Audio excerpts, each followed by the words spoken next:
सभी साथियों को मेरा नमस्कार। साथियों, आइए देखते हैं शिक्षा जगत से जुड़ी हुई कुछ बड़ी अपडेट। तो पहली अपडेट है, पहले तबादला किया फिर वापसी, आखिर गलती किसकी। जी हाँ, हम बात कर रहे हैं जिले के अंदर समायोजन को लेकर के अब बड़ी हलचल मची हुई है। पहले तबादले कर दिए गए और अब विभिन्न जनपदों में तबादला वापस हो रहे हैं और वापसी के आदेश भी जारी हो रहे हैं।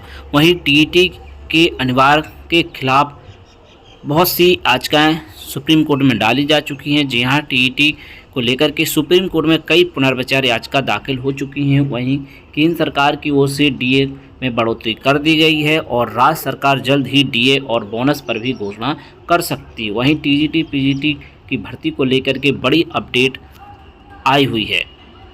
पहले तबादला फिर वापसी, आखिर गलती किसकी। जी हाँ, जुलाई अगस्त में बेसिक शिक्षकों के अंतर जनपदीय जिले के अंदर तबादले हुए हैं। उनको दूसरे जिलों में ज्वाइनिंग भी दे दी है। इससे कई ऐसे स्कूल एकल शिक्षक या शिक्षक विहीन भी हो गए। ऐसे स्कूलों फिर से पुराने स्कूल में वापस भेजा जा रहा है। कई जिलों में लगातार बीएसएस से आदेश कर रहे हैं। वे अपने खंड शिक्षा अधिकारियों से सवाल भी कर रहे हैं कि स्कूल शिक्षक विहीन होने या एकल शिक्षक होने के लिए जिम्मेदार कौन है।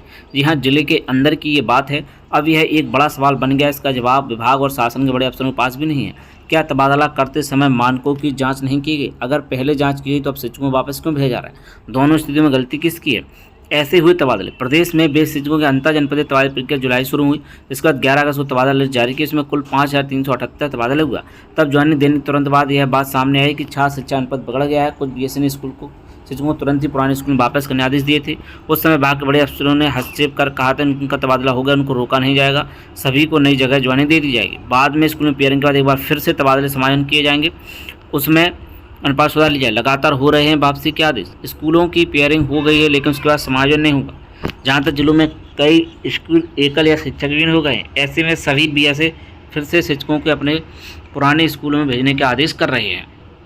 मेरठ, कन्नौज, महाराजगंज, सुल्तानपुर, हमीरपुर सहित करीब दर्जन भर जिलों के बीएसए ने खंड शिक्षा अधिकारियों को आदेश दिया है कि कोई स्कूल तबादले समायोजन की वजह से एकल या शिक्षक विहीन हो रहे हों तो शिक्षकों को मूल विद्यालय में वापस भेजा जाए। वहीं बस्ती और जालौन सहित कई जिलों बीएसए नियमों का हवाला देते हुए लिखा है, कोई विद्यालय एकल या शिक्षक विहीन नहीं होना चाहिए। इन नियमों के तहत शिक्षकों को कार्यमुक्त या कार्रवाई ग्रहण कराने की कार्रवाई की जाए।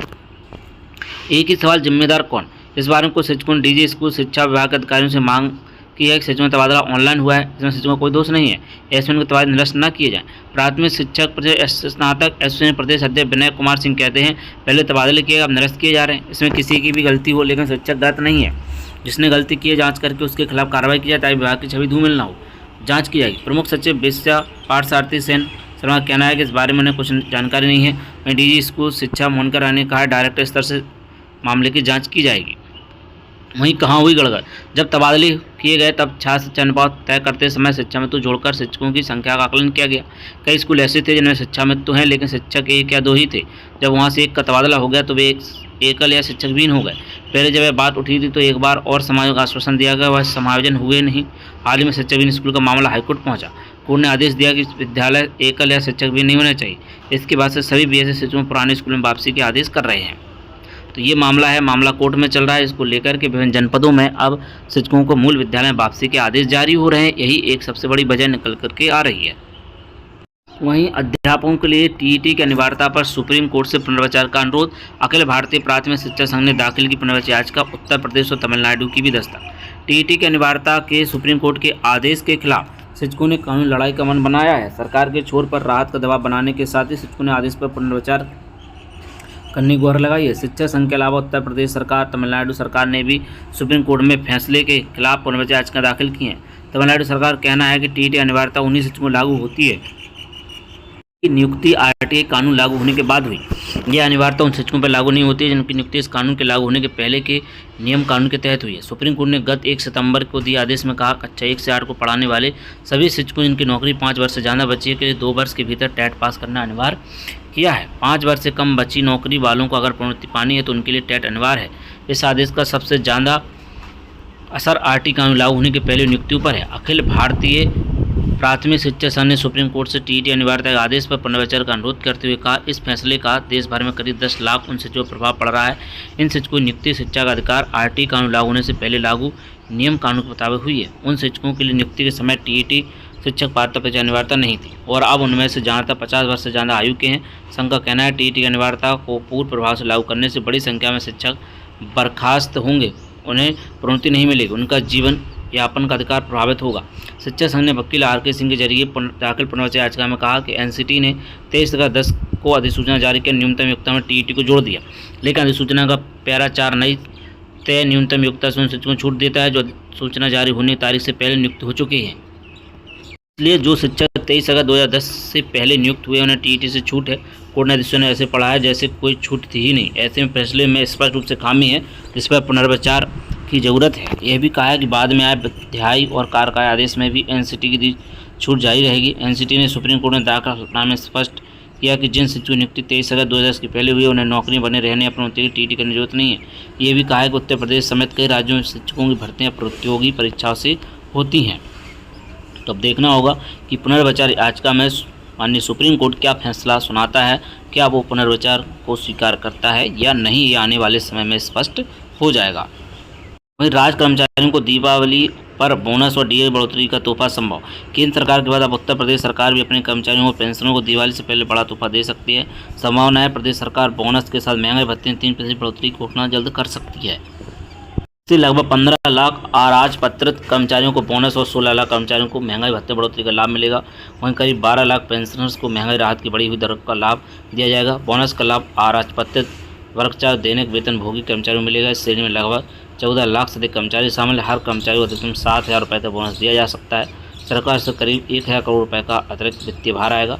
साथ में वेतन दायरे में आने वाले कर्मचारियों और शिक्षकों को मिलने वाली महंगाई भत्ता वर्तमान 55 से बढ़कर 58% हो जाएगा। यह लाभ राज्य के लगभग 16 लाख कर्मचारियों को मिलेगा। पेंशन धारकों की महंगाई राहत दरों में भी इतनी बढ़ोतरी की जाएगी। केंद्रीय कर्मियों का महंगाई भत्ता बढ़ा दिया गया है। सरकार ने भत्ते में 3% इजाफा किया है। जुलाई 2025 से मिलेगा एयर। तो दिवाली से पहले केंद्र सरकार ने केंद्रीय कर्मचारियों, पेंशनधारकों, किसानों को 10 बड़ी राहत दी है। केंद्रीय मंत्रिमंडल ने बुधवार को महंगाई भत्ता डी और महंगाई राहत डीआर में 3% की बढ़ोतरी की मंजूरी दे दी है। साथ ही गेहूं का एमएसपी 160 रुपये से बढ़ाकर 85 रुपये प्रति क्विंटल कर दिया है। जुलाई 2025 से मिलेगा लाभ। डीए और डीआर में बढ़ोतरी के फैसले लाभ 49 लाख केंद्रीय कर्मचारियों, 69 लाख पेंशनधारकों को मिलेगा। वहीं पीजीटी के बाद टल सकती है टीजीटी की भर्ती परीक्षा। पुरानी तैयारी पर नए पूर्णकालिक अध्यक्ष का परीक्षा कराना मुश्किल। उत्तर प्रदेश शिक्षा सेवा चयन आयोग शिक्षक भर्तियां कराने की जगह परीक्षा तिथि घोषित और टालने की चर्चा में है।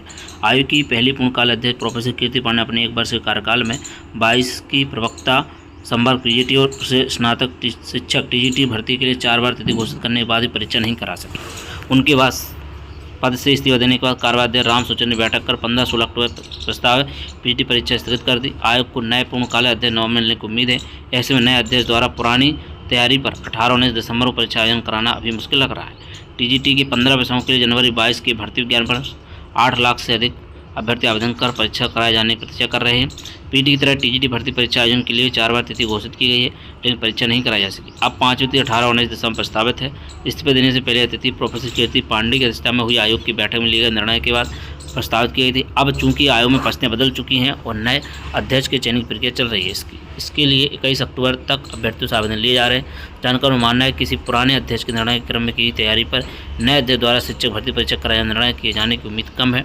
इस तरह टीजीटी परीक्षा भी स्थगित की जा सकती है और नए अध्यक्ष के चयन के बाद दोनों परीक्षाओं के आयोजन की रूपरेखा निर्धारित करते हुए एजेंसी का चयन कर परीक्षा की नई तिथि प्रस्तावित की जा सकती है। तो साथियों, आज की प्रमुख अपडेट्स में इतना ही। और भी अन्य अपडेट के लिए बने रहे हमारे यूट्यूब चैनल शिक्षा पर। तो मिलते हैं आप किसी नेक्स्ट वीडियो में। जय हिंद।